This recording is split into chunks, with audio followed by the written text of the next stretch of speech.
پہچان مولانا فضل الرحمان سب کا دل.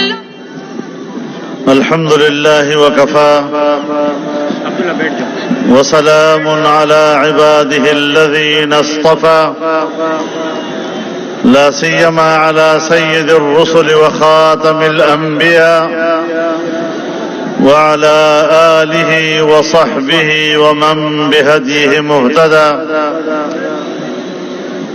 أما بعد فأعوذ بالله من الشيطان الرجيم. بسم الله الرحمن الرحيم.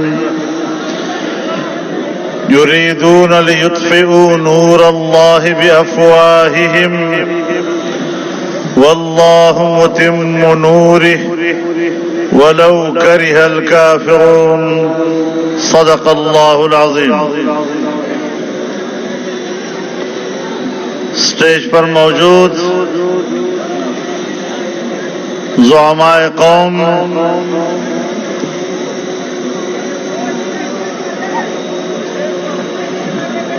برادران ملت، میرے دوستوں، میری بہنوں،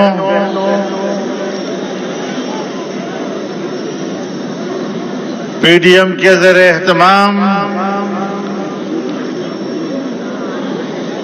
آج کے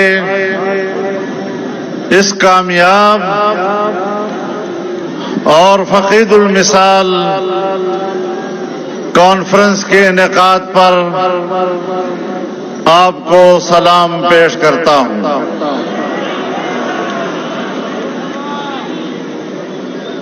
میرے محترم دوستوں، پی ڈی ایم کے قائدین نے ملک کے حالات اور ملک کی سیاست کے ہر پہلو سے آپ کو آگاہ کیا. یقیناً میں ان کے ارشادات پر اضافہ تو نہیں کر سکتا، لیکن موجودہ جعلی حکمرانوں کی 3 سالہ کارکردگی پر اتنا تبصرہ ضرور کر سکتا ہوں کہ ان 3 سالوں میں انہوں نے پاکستانی ریاست کو ایک غیر محفوظ ریاست بنا دیا اور پاکستانی قوم کو ایک غیر محفوظ قوم بنا دیا ہے. قومیں آگے کی طرف بڑھتی ہیں، دنیا کے اقوام کے ساتھ قدم ملا کر آگے کو جاتی ہیں. آج دنیا آگے بڑھ رہی ہے، لیکن پاکستان پیچھے کی طرف دھکیل دیا گیا ہے. ظاہر ہے کہ ایسی صورتحال پر ہم خاموش تماشائی نہیں رہ سکتے. ہم نے 22 کروڑ پاکستانی عوام کے شانہ بشانہ اسے دنیا میں ایک ممتاز قوم کی حیثیت دینے کی قسم کھا رکھی ہے، اور انشاءاللہ پاکستان کے 22 کروڑ عوام کو دنیا میں ایک ممتاز مقام دے کر ہی دم لیں گے.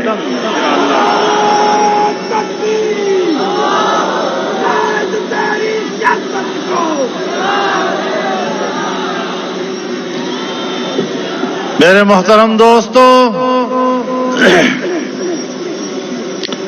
بہت سے اسباب آئے. رمضان شریف گزرا،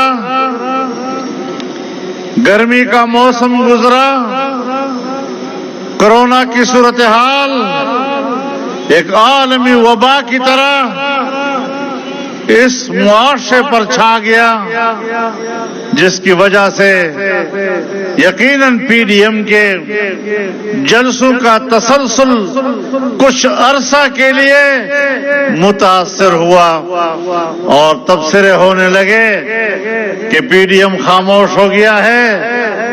آج کا جلسہ بتا رہا ہے، تا حد نظر انسانوں کا سمندر بتا رہا ہے، آپ کا جوش اور آپ کا جذبہ بتا رہا ہے کہ آپ زندہ ہیں، پی ڈی ایم زندہ ہے، ہم فعال ہیں اور ہم نے منزل کی طرف رواں دواں سفر کو نہ روکا ہے نہ روکیں گے۔ محرم کا مہینہ ہمیں یہی بتلاتا ہے کہ یزید کے ہاتھ پر بیعت نہیں کرنی ہے۔ زندہ ہے جمعیت، زندہ ہے جمعیت، یہ تیری جمعیت، یہ میری جمعیت، یہ سب کی جمعیت، زندہ ہے پی ڈی ایم، زندہ ہے پی ڈی ایم۔ میرے محترم دوستو، آج ہم پھر اس بات کا اعادہ کرتے ہیں کہ یہ حکومت ناجائز ہے،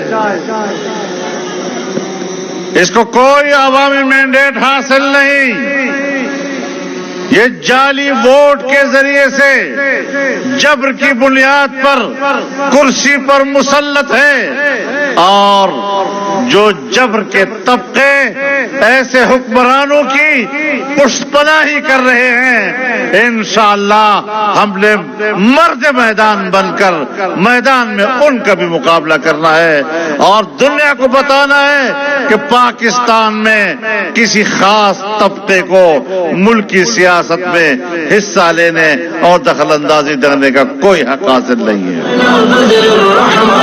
اے ابن قاسم کی شان مولانا فضل الرحمان، کو ملت کی پہچان۔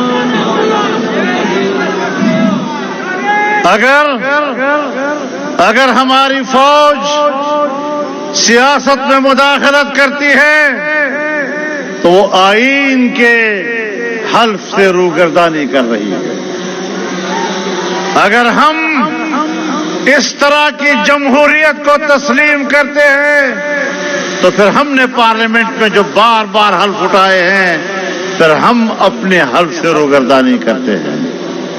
ہر ایک کو اپنے حلف پر قائم رہنا چاہیے اور ہم اپنے حلف پر قائم ہیں کہ آئین کے مطابق اس ملک کو حکمرانی دینی ہے، قانون کی بالادستی اور پارلیمنٹ کی بالادستی، اور اس کے نیچے ہم نے ملک کے نظام کو چلانا ہے۔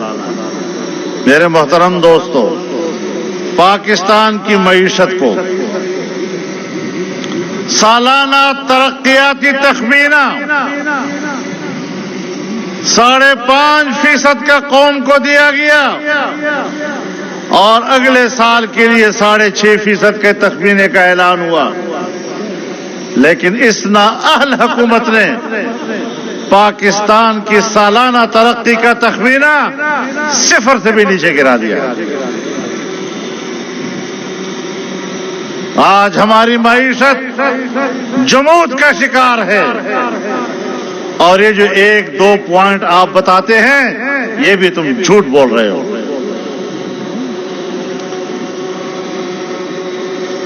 آج تمہاری نااہلی کے نتیجے میں غریب انسان کے لیے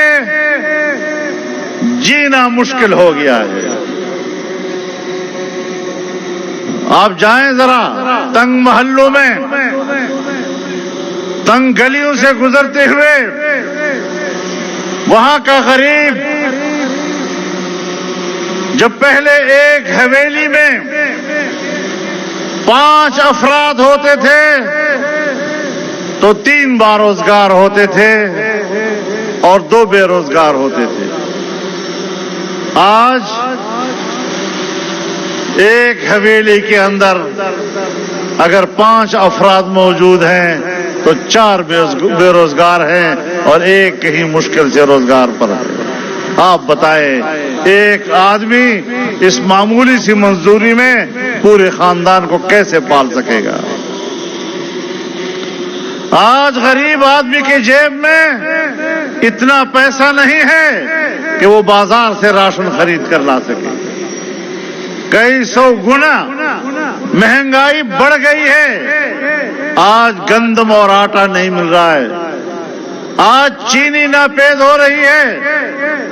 آج گھی لوگوں کو نہیں مل رہا. آج دوائیوں کی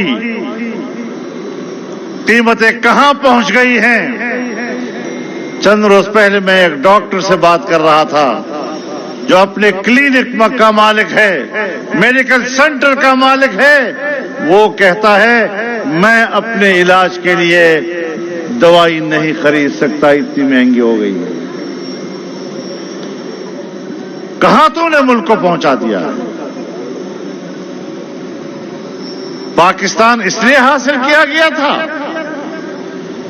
کہ یہاں صرف چند لوگ عیاشیاں کریں گے اور ایسے نااہل لوگ قوم پر حکومت کریں گے.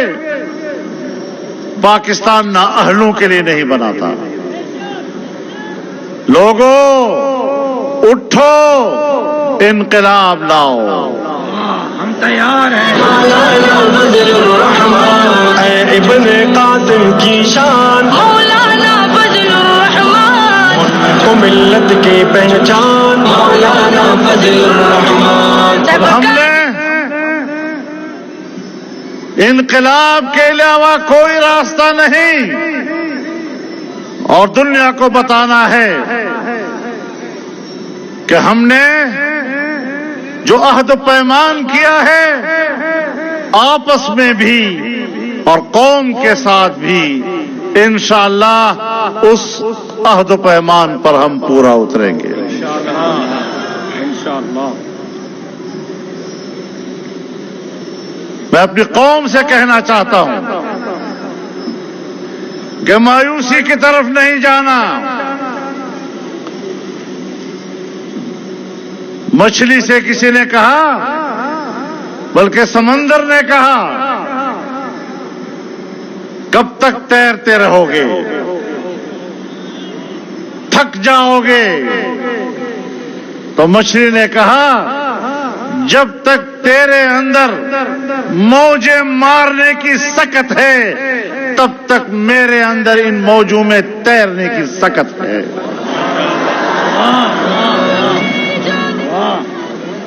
بہت خوب. مولانا فضل الرحمان. ہم تھکے نہیں ہیں. اب یہ بات نہیں رہی اشارہ کہو بے تماشا کوا. اشارے نہ خبر ہوتے دوست اس برد وقت بردوں پہ کہو. اپنے جذبوں کو بلند رکھیں, اپنی جرت کو قائم رکھیں. بزدلی کسی کافر کی علامت ہوتی ہے, بزدلی کبھی مومن کی علامت نہیں ہوا کرتی. المؤمن لیس بجبار. نعرہ تکبیر. کیا تیری جرت کو ملت کے فخر و مان, مولانا فضل الرحمان. کو ملت کی پہچان مولانا فضل الرحمان. سب کا دل میرے محترم دوستو, جب آپ کی معیشت کمزور ہے آپ کبھی بھی ایک کامیاب خارجہ پالیسی نہیں بنا سکتے. جب تک آپ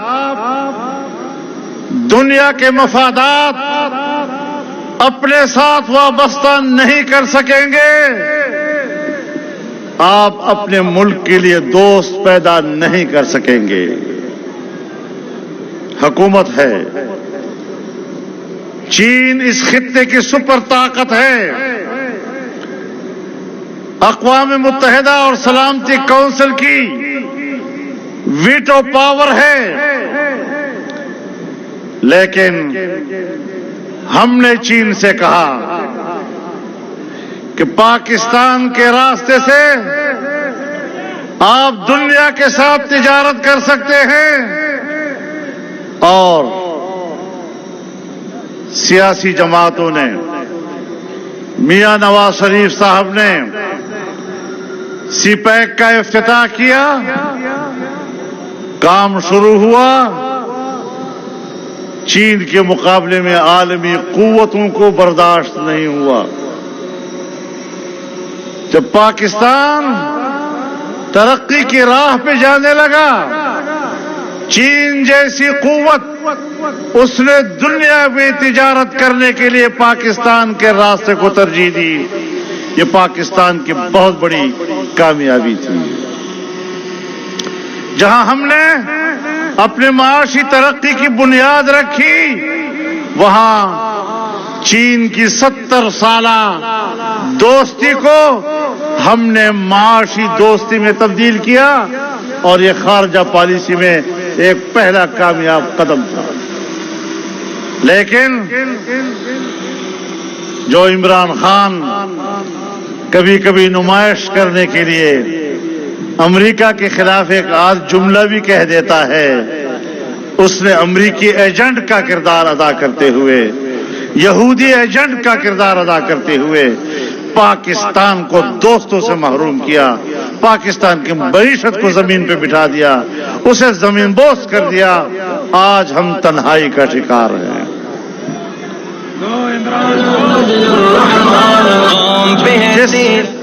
جس امریکہ اور جس مغرب کے مالیاتی اداروں اور ان کی بینکوں کی امداد کی لالچ میں ہم نے چین کی سرمایہ کاری کو سبوتاژ کیا، انہوں نے بھی کوئی مدد نہیں کی، انہوں نے بھی ہمیں تنہا چھوڑ دیا، اور ہم جو ہمیشہ ان کے لقموں پر پلنے کی سیاست کرتے ہیں، ان کے لقموں پر پلنے کی معیشت کرتے ہیں، انہوں نے بھی ہمیں کچھ نہیں دیا۔ اور آج ہم کہہ رہے ہیں کہ افغانستان میں ہم کسی بھی کارروائی کے لیے پاکستان کے ہوائی اڈے نہیں دیں گے۔ تم سے اڈے مانگے کس نے ہیں؟ وہ اڈے تو خود وہ پہلے سے اپنا سمجھتے ہیں، اور ان کی فضائیں اب بھی استعمال ہو رہی ہیں، لیکن تم اڈوں کی بات کرتے ہو۔ تم نے تو کل پرسوں امریکیوں کو پورے اسلام آباد کے ہوٹلیں مہیا کر دیے ہیں، کراچی کے ہوٹل سارے ان کے حوالے کر دیے، پورے ملک کے ہوٹل ان کے سامنے بچھا دیے۔ کس بنیاد پہ؟ کس بنیاد پہ؟ ان کے لیے کوئی ویکسین شرط نہیں ہے؟ جو افغانستان میں 20 سال انسانیت کا خون کر چکا ہے، جو انسانی حقوق کو پامال کر چکا ہے، اور جس کے ہاتھوں سے اور جس کی انگلیوں سے انسانیت کا خون ٹپک رہا ہو، اسے انسانیت کی قیادت کرنے کا کوئی حق حاصل نہیں ہے۔ نعرہ تکبیر! امریکہ امریکہ امریکہ جو امریکہ جو یار!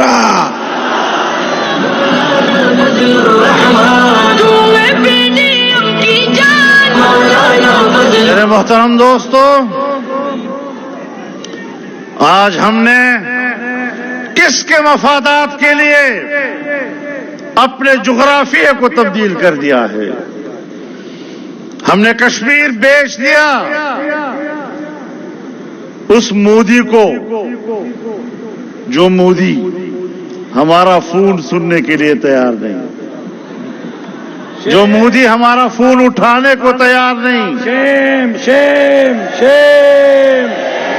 ہم نے کشمیر اس کو بیچ دیا، اور جو بقیہ کشمیر رہ گیا ہے، اس بقیہ کشمیر پر کہتا ہے کہ میری حکومت آئی تو میں آزاد کشمیر کے لوگوں کو ریفرنڈم کی اجازت دوں گا، ان کی مرضی ہے وہ آزاد زندگی گزاریں، ان کی مرضی ہے وہ پاکستان کے ساتھ رہیں۔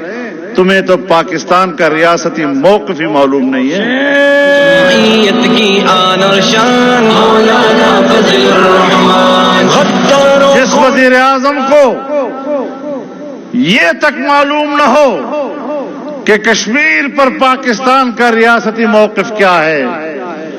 48 اور 49 کی سلامتی کونسل کی قراردادیں کیا تقاضا کرتی ہیں، ایسے شخص کے ہاتھ میں کشمیر دینا یہ کشمیر کو بیچنے کے مترادف ہے.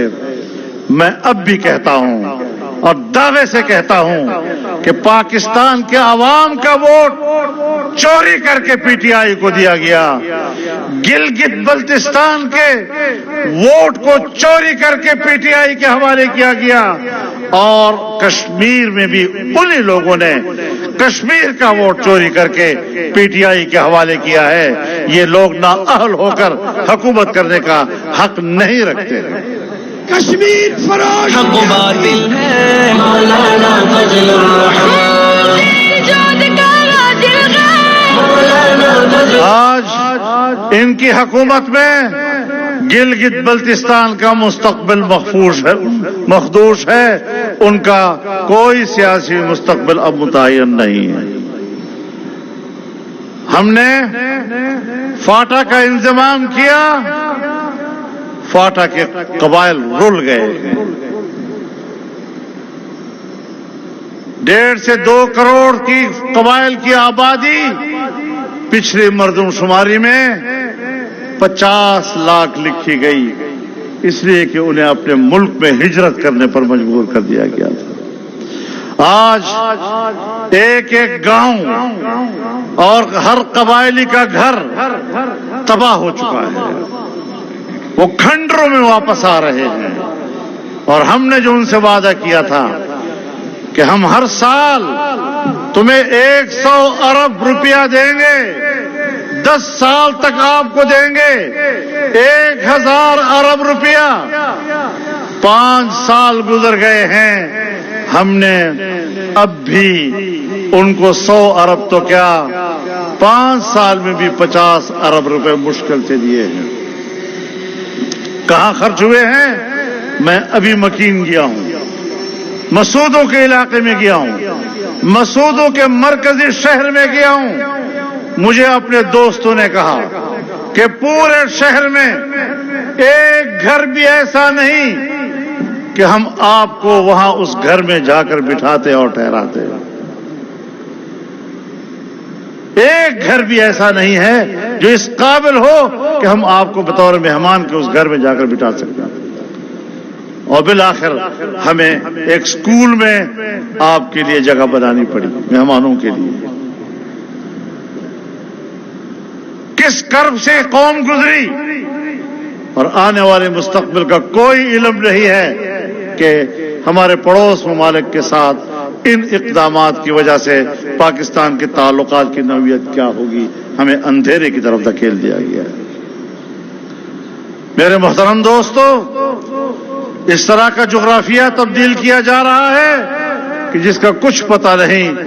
یہاں پر صرف ٹیریٹری اور خطے کو نظر میں رکھا جاتا ہے، خطے میں رہنے والے عوام کو اور لوگوں کی کوئی حیثیت نہیں ہوا کرتی. یہ کس کی پالیٹکس ہے؟ یہ کس کا فلسفہ ہے؟ آپ کو اس بارے میں علم حاصل کرنا چاہیے. میرے محترم دوستو، بدامنی کا ذکر ہوا. ہمیں بڑے نوید بتائے گئے. ہم آپریشنز کر رہے ہیں، دہشت گردوں کے خلاف کر رہے ہیں. ہم نے دہشت گردوں کا خاتمہ کر دیا ہے. ہم نے کہا ہمیں یہی چاہیے کہ پاکستان کے ہر شہری کو امن ملے. میں جس علاقے سے تعلق رکھتا ہوں، میرے پیچھے قبائلی علاقہ ہے، اس کے پیچھے افغانستان ہے. آج بھی صورتحال جوں کی توں ہے. کس بنیاد پر تم نے قوم کے بچوں کو اپنے ملک میں ہجرت پر مجبور کیا؟ میری بیٹیوں کو میری بہنوں کو، میری ماؤں کو گھروں سے نکال کر تم نے کتنے سال اس ملک کے اندر در بدر کر کے گھر گھر ان کو بھیک مانگنے پہ مجبور کیا، ان کی طرز معاشرت تبدیل کر دی، اور پھر اس ماحول میں تم نے ان این جی اوز کو بھیجا جو سوائے فحاشی اور عریانی پھیلانے کے ان کا اور کوئی کردار نہیں ہوتا۔ انسانیت کے نام پر کس طرح انسانیت کی عزتیں لوٹی جاتی ہے۔ میرے محترم دوستو، انشاءاللہ العزیز اب پاکستان میں صرف جلسے نہیں ہوں گے، جلسے بھی ہوں گے اور روڈ کاروان بھی چلیں گے۔ اب استحکام پاکستان مولانا فضل الرحمان کو ملت کی پہچان مولانا فضل الرحمان، روڈ کاروان بھی چلیں گے اور اسلام آباد کی طرف مارچ بھی ہوگا انشاءاللہ۔ شان مولانا فضل الرحمان، ختم نبوت کی خاطر مولانا فضل الرحمان، تن من گئے تیرا غادر مولانا فضل الرحمان۔ افغانستان میں آج امارت اسلامیہ کی طرف سے وسیع البنیاد حکومت کی پیشکش بھی ہوئی، عام معافی کا اعلان بھی ہوا۔ 20 سال میں ان کے ساتھ جو ہوا، گوانٹانامو بے میں ہوا، بگرام جیل میں ہوا، شبرغان جیل میں ہوا، جو انسانی مظالم ان کے ساتھ ہوئے، آج انہوں نے سب کچھ معاف کر دیا ہے اور سب کو کہا ہے آؤ حکومت میں شریک ہوں۔ میں افغانستان کی تمام سیاسی قوتوں سے کہنا چاہتا ہوں کہ جس فراخ دلی کا مظاہرہ افغانستان کی ایک فاتح امارت اسلامیہ نے کیا ہے، آپ کو بھی اسی فراخ دلی کے ساتھ ان کی اس دعوت کو قبول کر لینا چاہیے۔ جو غیر مشروط پیشکش انہوں نے کی ہے، آپ بھی ان کی پیشکش کو غیر مشروط طور پر قبول کریں۔ میں امریکہ اور مغربی دنیا سے بھی کہنا چاہتا ہوں، معاہدہ تم نے کیا ہے، معاہدے کی پاسداری کرو اور افغانستان میں ایک وسیع البنیاد حکومت کے قیام کے لیے اب نئی شرطیں نہ لگایا کرو۔ مان لو، دل سے مان لو کہ تم شکست کھا چکے ہو۔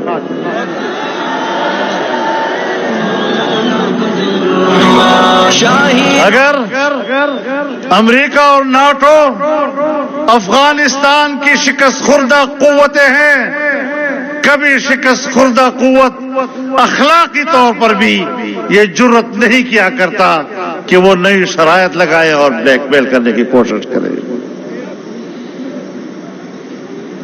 اور ہم چاہتے ہیں کہ خطے میں امن، ہم چاہتے ہیں کہ پڑوسی ممالک کے ساتھ پاکستان کے مستحکم اور اچھے تعلقات ہوں۔ ہم افغانستان کے اندر وہاں کا سیاسی استحکام پاکستان کا مفاد سمجھتے ہیں۔ ایران کے ساتھ تعلق، چائنا کے ساتھ تعلق، ہندوستان کی صورتحال پر ایک مضبوط عوام کی نمائندہ حکومت ہی کوئی پالیسی بنا سکتی ہے۔ یہ ڈرپوک، اب کیا ان کو کہوں، یہ کیا چیز ہے، یہ پاکستان کی پالیسی بنا سکتے ہیں؟ یہ اس بات کی پالیسی بنا سکتے ہیں کہ ہم نے آج کا دن کس نشے میں گزارنا ہے۔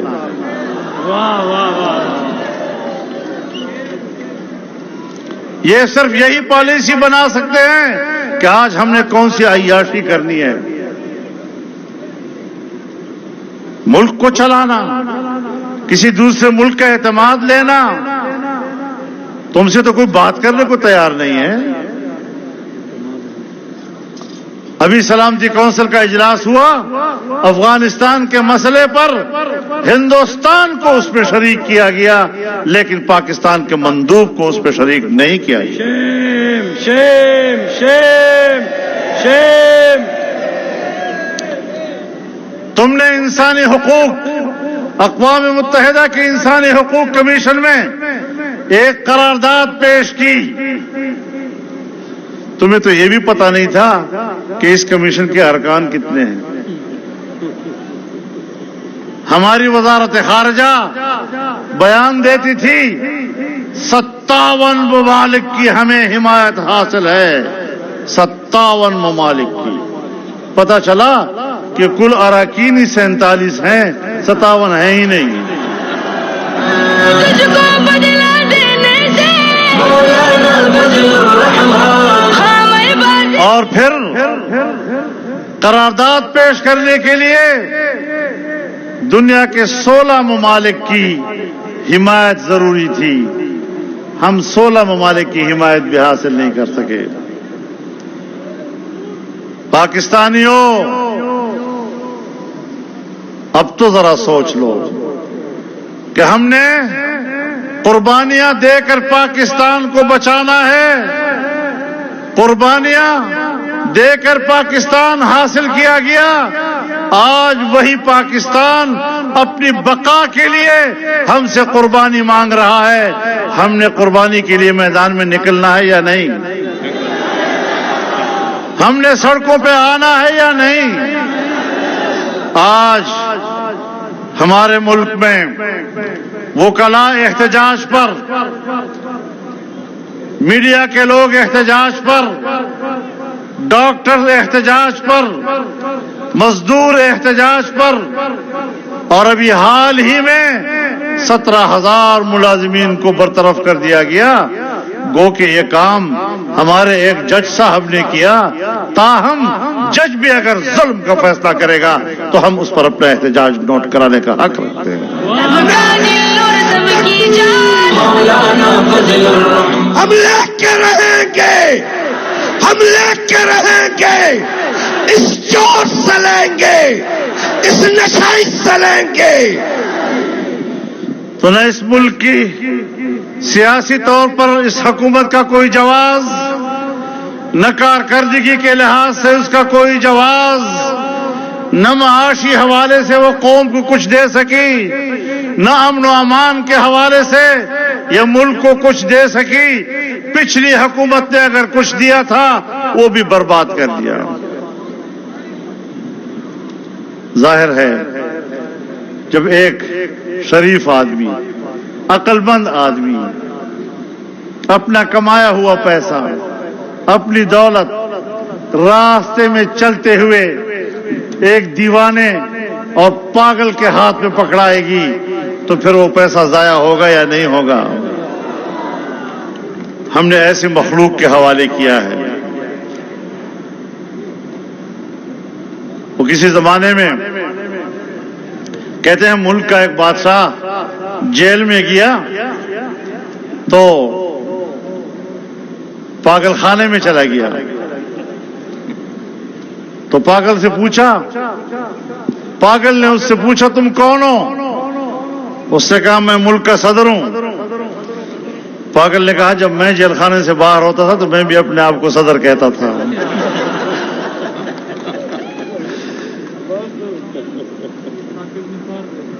یہ وہی لوگ ہیں۔ ثاقب نثار مافیا ہے، ڈیمے بنانے والا۔ ایسے عناصر سے ملک کو آزاد کرنا ہے، ایسے کرپٹ لوگوں سے ملک کو آزاد کرانا ہے۔ دوسروں کو تانے دیتے ہو، تمہارا احتساب کرنا ہے۔ کہاں گیا فارن فنڈنگ کیس کا مسئلہ؟ کہاں چلا گیا وہ مسئلہ؟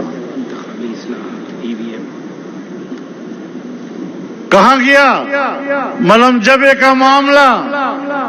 کہاں دفن کر دیا اس کو؟ پشاور کی BRT کا مسئلہ، گندم سیکنڈل کا مسئلہ، تمہارے خلاف اربوں خربوں کے کرپشن کے سکینڈل سامنے آئے، آج وہ کیوں دفن کیے جا رہے ہیں؟ پھر ظاہر ہے کہ نیب ایک جانبدار ادارہ ہے اور ایسی ادارے کو ختم ہو جانا چاہیے۔ فضل الرحمان تیرا ایک اشارہ ہو مولانا فضل الرحمان، حاضر خون ہمارا ہو مولانا۔ اب ہمیں یہ حکومت آج کل پتہ ہے کیا دے رہی ہے؟ کہتے ہیں ہم انتخابی اصلاحات دیں گے آپ کو۔ بھائی انتخابی اصلاحات ہمیں وہ لوگ دیں گے جو خود دھاندلی کے ذریعے سے آئے ہوں؟ پھر کہتے ہیں ہم ایک نئی مشین لا رہے ہیں۔ پوری دنیا نے اس مشین کو مسترد کیا ہے، پاکستان کے الیکشن کمیشن نے اس کو مسترد کیا ہے۔ وہ مشین کون سی ہے؟ جو ووٹ کو چوری کرنے میں مہارت رکھتا ہے، ایسا مشین ہے۔ ہم تمہارے انتخابی اصلاحات کو جوتے کے نوک پر رکھتے ہیں۔ تم کون ہوتے ہو ہمیں انتخابی اصلاحات دینے والے؟ تم تو مردود ہو، تم مسترد شدہ ہو، تمہاری پالیسیاں ناکام، اور تم نے آئندہ انتخابات میں بھی دھاندلی ہی کی سوچی ہوئی ہے کہ کسی طرح دھاندلی کر کے پھر آ جائیں، لیکن تم پھر آ کر دوبارہ دکھا کے دکھاؤ انشاءاللہ۔ آسان بات ہے، ہمیں تم نے مذاق بنا لیا ہے، تم نے قوم کو کھلونا بنا دیا ہے۔ ہم بڑے حوصلے سے حالات برداشت کر رہے ہیں، لیکن حوصلہ کب تک چلے گا؟ یہ نوجوان کب تک قابو رہے گا؟ کب تک ہم ان کو قابو رکھیں گے؟ نہ اس ملک میں اسلام کا نظام آیا، نہ یہاں جمہوریت آئی، نہ یہاں خوشحال معیشت آئی۔ اس لیے تو لوگ سوال اٹھاتے ہیں کہ پھر پاکستان بنا کس لیے تھا؟ اگر اسلام کے لیے بنا وہ نہیں، اگر جمہوریت کے لیے بنا وہ نہیں، اگر معیشت کے لیے بنا وہ نہیں، تو پاکستان کے مقاصد کیا ہیں؟ لیکن انشاءاللہ ہم نے اس کی تعبیر تلاش کرنی ہے، اور ہماری جدوجہد کے نتیجے میں ہم انشاءاللہ پاکستان کی تعبیر کو انشاءاللہ سامنے لائیں گے۔ اللہ تعالیٰ آپ کے اس جلسے کو قبول فرمائے، آپ کی اس جدوجہد کو قبول فرمائے۔ اب یہ قافلہ چل پڑا ہے، اب رکے گا نہیں، تھمے گا نہیں، آگے بڑھے گا، اور ان حکمرانوں کو خس و خاشاک کی طرح آپ کا یہ سمندر بہا کر لے جائے گا۔ اللہ ہمارا حامی و ناصر ہو۔ وآخر دعوانا ان الحمدللہ رب العالمین۔